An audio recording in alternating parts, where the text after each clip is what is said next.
Guyana, one of South America's most diverse nations. It is the only South American English-speaking country, and home to just over 1 million people. Guyana has established itself as one of the most important members of the CARICOM, a partnership between various countries in the Caribbean. Guyana gained its independence in May 1966. The country would begin its slow rise as corruption raised daily inside the government. Guyana would also see a large scale of racism, with the Afro-Guyanese and Indo-Guyanese playing a big part. After the death of Burnham, Guyana's prime minister, a new political party would be formed known as the PPP, or the People's Progressive Party. After years of controlling Guyana, they would lose the 2015 election, which another party known as APNU would start running Guyana before losing to the PPP again in 2020. Guyana would also struck oil in 2019 towards 2020, which would put them on a bright future. Guyana was now looking better. Infrastructure was increasing, jobs flourished, and more schools were being built up to 2025, with Guyana even building a new bridge to replace the old Guyana Harbor Bridge. Although it seemed good from the outside, Guyana's journalists and news stations never shed light on one of the most important things going on in Guyana, and this was the gangs which were also on the steady rise. In history, Guyana's corruption had many drug lords in the 19th following up to the 2000s, with most eventually dying off or jailed. There is still a small few, but as the organized larger gangs died, smaller street gangs which were being led by simple teenagers were making moves right under the police radars. Guyana's teenage gangs were being influenced by another Caribbean country known for its equal share of violence, which is Trinidad and Tobago. Trinidad would be known to be home of some of the most popular gangs in the Caribbean, which are the 6, 7, 8 Ball Gang and the 9s, which were gangs at war with each other. Taking these influence, Guyana would also get influenced by New York gang style, with gangs having subgroups. For example, Gang 1 would have a subgroup of people belonging to Gang B, Gang C, and Gang D. At the end of the day, it's still Gang A, but different persons from different area will claim their own style. This is where gangs would have members who were both 6 and 7, or even 8 and 9, which is prohibited in Trinidad. Guyana would even have gangs replicating Bloods and Crips. In early 2025, a journalist known as Chris Must List released a video of him in Guyana, showing the streets where he interviewed a teenager. Little did they know they would create one of the most viral moments in Guyana's history, and have the whole country saying a phrase they didn't know the meaning of.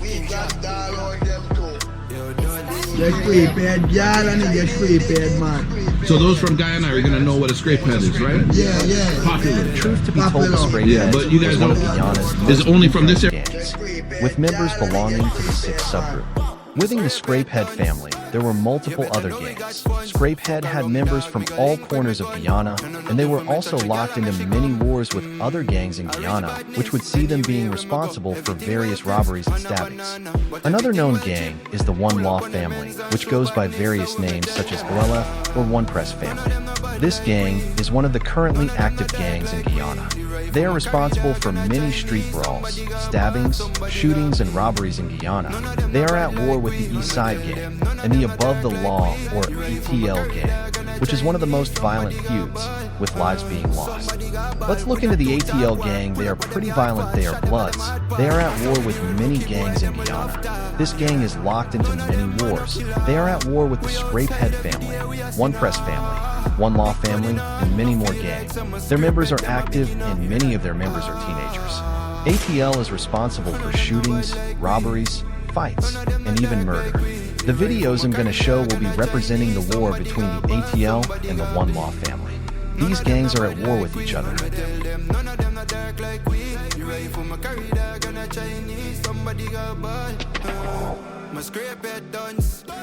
You better know we got funds. Fuck around, dog, me go link with me gun.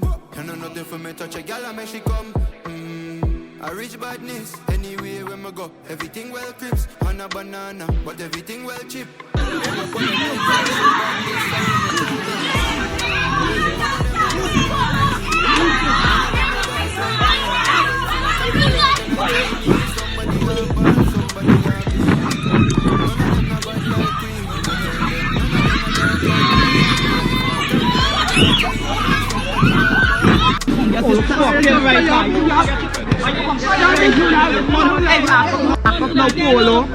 Is only from this area?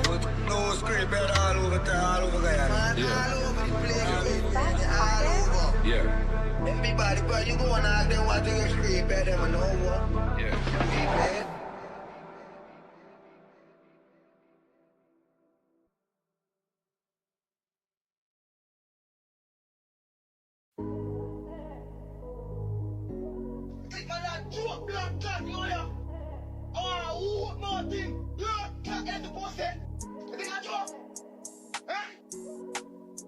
And these are just activity from gangs from Georgetown. If we go down to the East Coast, we can find another influx of gangs. There are many known gangs, but the widely known and social media knowns are the Villa Side. The Villa Side is said to be affiliated with the East Side gang from Georgetown. They war with another East Coast gang known as the Forsyth family. The Villas are known singers and dancehall artists, with most of their songs being locally known. One of the most known gang-related activity was a double murder in Buxton, a village on the East Coast known for gang violence. The report goes police are investigating a deadly late-night shooting in Middle Walk, Buxton, which claimed the lives of a teenager and a businessman, and left several others wounded. The incident occurred around 11 p.m. on Tuesday. Dead are 16-year-old Leon McFarland of Lot 71 Middle Walk and 38-year-old Mark Anthony Correa, a businessman of Lot 75, Republic Drive, Viterbo. It isn't clear what was the result of the shooting, but the streets are hot because of it, and it is related to gang violence. Okay, viewers, thank you for tuning in. Please subscribe to our channel. We will be covering more under the Raider Street activities in Guyana. Please join our Discord shown on the screen. You will be able to contribute to the channel.